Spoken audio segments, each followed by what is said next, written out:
কথার উপর কেবল কথা সিলিং ছুঁতে চায়, নিজের মুখের আয়না আদল লাগছে অসহায়। আমরা চর্চা করছি, একে অন্যের দিকে তীর চালিয়ে যাচ্ছে। সে তীর অসহিষ্ণুতার তীর, সে তীর আক্রমণের তীর, সেই তীর প্রতিহিংসার তীর। এই সময়টা একটা অসুস্থ সময়। এই সময়ে এমন এক রাজনৈতিক দল বা দলেরা বিভিন্ন রাজনৈতিক বাক্যালাপে জড়িয়ে পড়ছেন। তারা অনেক ক্ষেত্রেই নিজের অবস্থানের সঙ্গে হয় সমঝোতা করেছেন, না অবস্থান থেকে হয়তো সরে গিয়েছেন। আজকের আলোচনার যিনি প্রারম্ভ করেছিলেন দীর্ঘদিনের ছাত্র রাজনীতিতে থাকা তাপস রায়, তাপসদা শুরু করলেন। দিলীপ ঘোষ এবং শ্রমিক ভট্টাচার্য বলেছেন প্রতিহিংসার রাজনীতির কথা। আমরা প্রতিহিংসার রাজনীতি হতে পারে এই কথা বলেছি, প্রতিহিংসার রাজনীতি বলিনি। একটি মেয়েকে গ্রেফতার করেছে পুলিশ। তার কাস্টাডি থেকে ৭৬ গ্রাম কোকেন পাওয়া গেছে বলে পুলিশের অভিযোগ। সেই মেয়েটি এক রাত্রি নিউ আলিপুর থানায় থাকলো। বেরিয়ে আসার সময় পুলিশের উপস্থিতিতে অ্যালাউ করা হলো সমস্ত সাংবাদিকদের তার ছবি তোলার জন্য। পুলিশের উপস্থিতি সে দাবি করলো যে সিআইডি তদন্ত চাই, রাকেশ সিং এর গ্রেফতার চাই। রাকেশ সিং তাকে সম্পূর্ণভাবে ফাঁসিয়েছে। এই যে পশ্চিমবঙ্গে আমরা যারা এখানে বসে আছি, আমরা যারা বিজেপি, আমাদের ছাড়া যেরকম কংগ্রেস সিপিএম আছে, অন্তত সামনে সামনে আছে, কারণ এখন নির্বাচন এসে গেলে এই সমস্ত রাজনৈতিক দলের মধ্যেই একটা অল্প অল্প প্রেমের গল্প শুরু হয়ে যায়।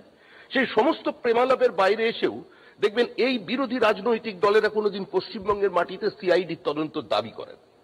সে ঠিক কি ভুল আমার জানা নেই, কিন্তু সিআইডির ওপরে এই মুহূর্তে পশ্চিমবঙ্গের কোনো বিরোধী রাজনৈতিক দলের কোনো আস্থা নেই। অতীতে যখন তৃণমূল কংগ্রেস বাম জমানায় তারা রাজনীতি করত, তারাও কোনোদিন সিআইডি তদন্তের দাবি জানায়নি। তারা দাবি জানিয়েছিল সিবিআই তদন্তের। মুখ্যমন্ত্রী বিভিন্ন ঘটনার ক্ষেত্রে কয়েকশো বার বলেছেন যে সিবিআই তদন্ত চাই, কিন্তু এই মেয়েটি হঠাৎ সিআইডি তদন্ত দাবি করলো এক রাত্রের পরে। আর তারপরে দেখা গেল পুলিশের অতি সক্রিয়তা। পুলিশ এত বড় বাহিনী নিয়ে গিয়ে রাকেশ সিং এর বাড়িতে ঢুকে পড়লো, যাতে মনে হচ্ছে কোনো চম্বলের বিরাট কোনো ডাকাতকে ধরতে গেছে, আর না হলে কোনো ইন্টারন্যাশনালি ফেমাস কোনো টেরোরিস্টের বাড়িতে তারা ঢুকেছে। যেভাবে তার দুই ছেলের সঙ্গে আচরণ করা হয়েছে, তার মেয়েকে আমরা যে অবস্থায় দেখলাম, তার পরিপ্রেক্ষিতে আমরা বলেছি এ ধরনের অতি সক্রিয়তা প্রতিহিংসা ছাড়া অন্য কোনো রাজনৈতিক কারণ নয়। এই যে সুমনের স্টুডিও, পশ্চিমবঙ্গের বিভিন্ন স্টুডিওতে দিনের পর দিন আলোচনা হয়েছে। চিটফান্ড নিয়ে আলোচনা হয়েছে। চিটফান্ড নিয়ে যখনই আলোচনা শুরু হয়, যখনই তদন্ত গতিপ্রাপ্ত হয়, তখনই বলা হয় পলিটিক্যাল ভেন্ডেটা, রাজনৈতিক প্রতিহিংসা চরিতার্থ করার রাজনীতি। আবার একই সঙ্গে যখন তদন্তের গতি সে আমফানের কারণেই হোক আর করোনার কারণেই হোক একটু স্লথ হয়ে যায়, তখনই বলা হয় দিদি মোদি গট আপ। এই কথা শুনতে শুনতে বাংলার মানুষ ক্লান্ত, সাংবাদিকরা ক্লান্ত, আমরা যারা রাজনৈতিক দলের কর্মী আছি, সে যে দলেই থাকে আমরাও ক্লান্ত। আমরা সবাই এটার শেষ দেখতে চাই। এখন প্রশ্ন হলো প্রতিহিংসা কাকে বলে? প্রতিহিংসার মানসিকতা কোনটা? অম্বিকেশ মহাপাত্র কোন ঘটনার পরিচয়? তানিয়া ভরদ্বাজ শুধু একটি প্রশ্ন করতে গিয়েছিল, তাকে সিপিআইএম আখ্যা দেয়া হয়েছিল। শিলাদিত্য চৌধুরী, সারের দাম বেড়েছিল, মাওবাদী। আরামবাগের একজন সাংবাদিক শহীদুল ইসলাম কি প্রশ্ন করেছিল, কেন গ্রেফতার করা হলো? টুম্পা কয়াল কি বলতে গিয়েছিল, কি প্রতিক্রিয়া পেয়েছে? পশ্চিমবঙ্গের শাসক দলের থেকে, পশ্চিমবঙ্গের মহামান্য নেতা নেত্রীদের থেকে তারা কি উপহার পেয়েছে, সাধারণ মানুষের সামনে নতুন করে বলবার প্রয়োজন নেই। আর অসহিষ্ণুতা, প্রতিহিংসা যদি সবচেয়ে বেশি করে বলতে হয়, তার আগে বলে রাখি, এই যে আমাদের এখানে বসে আছেন অর্জুন সিং, ৯৬ রান করে ফেলেছেন। বৃষ্টির জন্য ম্যাচ কিছুক্ষণের জন্য বন্ধ, পিচ শুকোচ্ছে, তাহলে আর ৪টের মধ্যে সেঞ্চুরি পার করে দেবেন।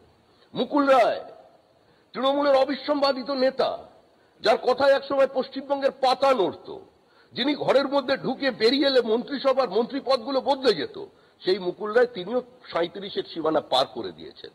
অর্থাৎ ওখানে থাকলে সব ঠিক আছে, আর যদি একবার এখানে বেরিয়ে এসো, কিংবা এখান থেকে যদি ওদিকে চলে যাও, তুমি অসুর থেকে ভাসুরে রূপান্তরিত হইয়া যাইবে, তোমার সামনে অবগুণ্ঠন উন্মোচন করা যাইবে না।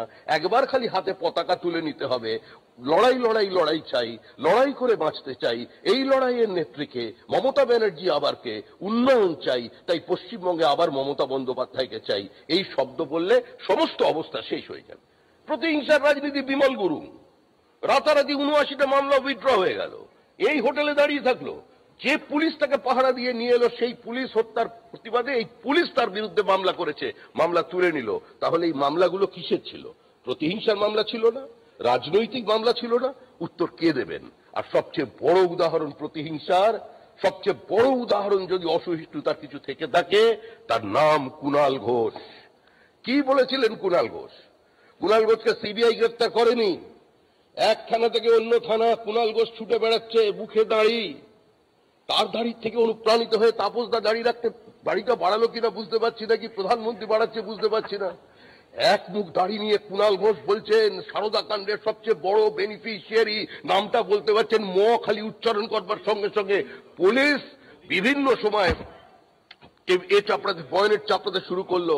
পুলিশ মুখ দিয়ে আওয়াজ করছে, হা করে পুলিশ আওয়াজ করছে, কুণাল ঘোষের শব্দ উচ্চারণ করতে দেওয়া যাবে না। আমরা গতকালকে দেখলাম একটি মেয়েকে, অল্প বয়সী মেয়ে ধরা পড়েছে, তার সামনে নির্বিকার ভাবে পুলিশের সামনে বলছে গ্রেফতারের লাইভ টেলিকাস্ট চলছে, পুলিশ ডেকে এনে।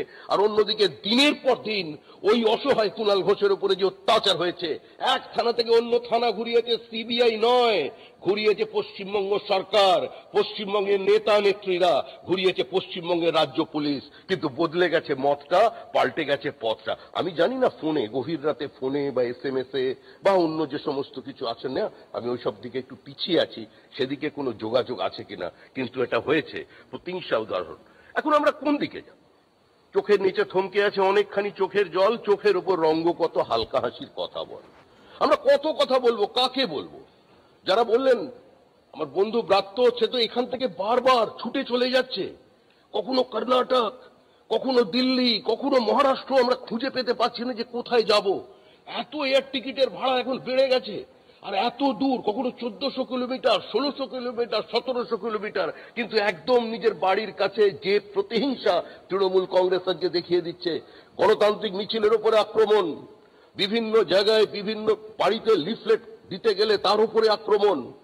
তৃণমূল কংগ্রেস ছাড়লেই সে হয়ে গেল ভোগী, আর তৃণমূল কংগ্রেসের মধ্যে থাকলে সে হচ্ছে ত্যাগী। এই তত্ত্ব নিয়ে পশ্চিমবঙ্গ কতদিন চলবে? আর দিশা রবি, বারবারা রাও, আমরা তো বলছি টুকরে টুকরে গ্যাং কিনা জানি না, কিন্তু হেড স্পিচ চললে, ভারত বিরোধী কথাবার্তা চললে, যারা দেশকে ভাঙতে চায়, টুকরো করতে চায়, তাদের বিরুদ্ধে আওয়াজ তুললে তার বিরুদ্ধে প্রতিবাদ হবে। 17 ঘন্টা জেরা করা হয়েছিল দেশের প্রধানমন্ত্রী, মানে কিম্ভূত কিমাকার লোকটাকে, কিম্ভূত কিমাকার লোকটাকে জেরা করা হয়েছিল, সিবিআই জেরা করেছিল 17 ঘন্টা।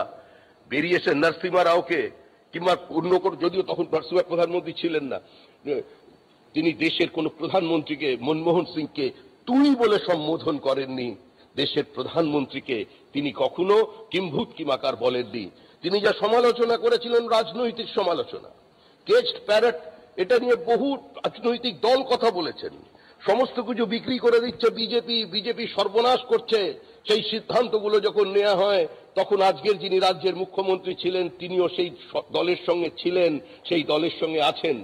মনে রাখবেন, একটা সময় ছিল যখন কংগ্রেসের বিদায় ছিল নিশ্চিত। সুভাষ বোস কংগ্রেস ভেঙে খুব একটা সুবিধা করতে পারেননি, অজয় মুখার্জিরা পারেননি, কেউ সফলতা পাননি, কিন্তু পেয়েছিলেন মমতা বন্দ্যোপাধ্যায়। কারণ সেই যুগের, সেই রাজনৈতিক বিভাজনের সময়, যখন অটল বিহারী বাজপেয়ীর দিকে সারা ভারতবর্ষের মানুষ তাকিয়ে আছে, যখন এডিটোরিয়াল পোস্টে কোনো লেখা না লিখে একটি বহুল প্রচারিত সংবাদপত্র লিখছে ম্যান নেশন হ্যাভেটস, ঠিক সেই মুহূর্তে মমতা বন্দ্যোপাধ্যায় কংগ্রেস ভেঙেছিলেন, তৃণমূল কংগ্রেস তৈরি করেছিলেন। সেদিন সেই লেবার রুমে বিজেপির অটল বিহারী বাজপেয়ী, লালকৃষ্ণ আদবানি কংগ্রেসের গর্ভ যন্ত্রণা সামলে উপস্থিত ছিলেন। যারা কংগ্রেসের হাত, বিজেপির হাত ধরে যে রাজনৈতিক দলের জন্ম হয়েছে, বিজেপির মধ্যেই সেই দল বিলীন হয়ে যাবে। সাংবিধানিক আয়ুষ্কাল পার করতে থাকে একটা রাজনৈতিক শক্তি, যারা বিভিন্ন সময় বিভিন্নভাবে প্রতিহিংসার তত্ত্ব তুলেছেন।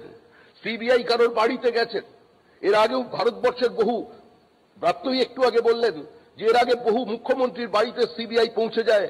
সিবিআই দিয়ে শুধুমাত্র একটা দল কংগ্রেসের গর্ভ থেকে জন্ম না নিয়ে, কংগ্রেসকে না ভেঙে, নিজের মতাদর্শকে ডাইলিউট না করে, কারোর কাছে আত্মসমর্পণ না করে 2 থেকে 303-এ পৌঁছতে পারেনি।